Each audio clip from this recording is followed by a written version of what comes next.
Дараагийн мэдээлэл Дорногов аймагт газрын тосны хайгуулын талбайд нэвтэрсэн гих 4 иргэнийг цагдаагийн байгууллага 48 цагийн хугацаатай саатуулж эрүүл эрг үүсгэн шалгаж байна. За мөн хууль бусаар шонхор шувуу агнасан эрэгт мөрдөн шалгах ажиллагаа явагдаж байгаа талаар цагдаагийн байгууллага мэдээлжээ. Нэр бүхий иргэд нь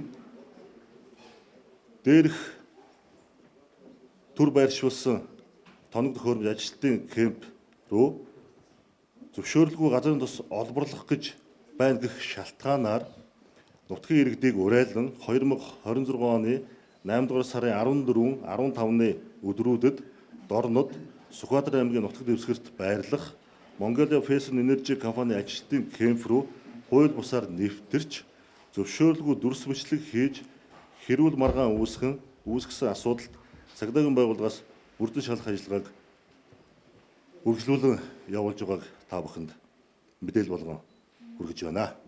За дээрх нэр бүхий иргэдэд Монгол Улсын эрүүл мэндийн тусгай ангийн тодорхой зүйл ангиудад заасан хэрэгүүдээр эрүүгийн эрг үүсгэж ялгцчаар татсан.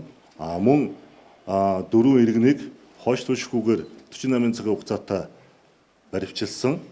Өчигдөр буюу 2026 оны 8 дугаар сарын 18-ны өдөр нэг иргэнийг шүүхийн захирамжаар 30 хоногийн хугацаатай цагдсан хожсон. Гадаад улс тусгай зорилтоор гарах шонгор шувууг барих нийт 350 толгой шувууг барих зөвшөөрлийг 11 аймагт гадаад улсын 4 улсын 24 иргэнд олгохоор зөвшөөрлийг олгосон байна. Сүүлийн үед Төв аймгийн нутаг дэвсгэрээр гарсан иргэн эд холбогдох үйлдэлд гадаад улсын нэр бүхий иргэнээс гаргасан гомдлын дагуу Төв аймгийн цагдаагийн газраас бусдын орон байранд хууль бусаар нэвтэрсэн үйлдэлд эрүүл мэндийн тусгай ангийн 13-6 заасны дагуу хэрэгүүлэлтийн иргэн нээж мөрдөн шалгах ажиллагаа явуулж байна. За та бүхэнд өгөх мэдээлэл үгээр дуусч байна.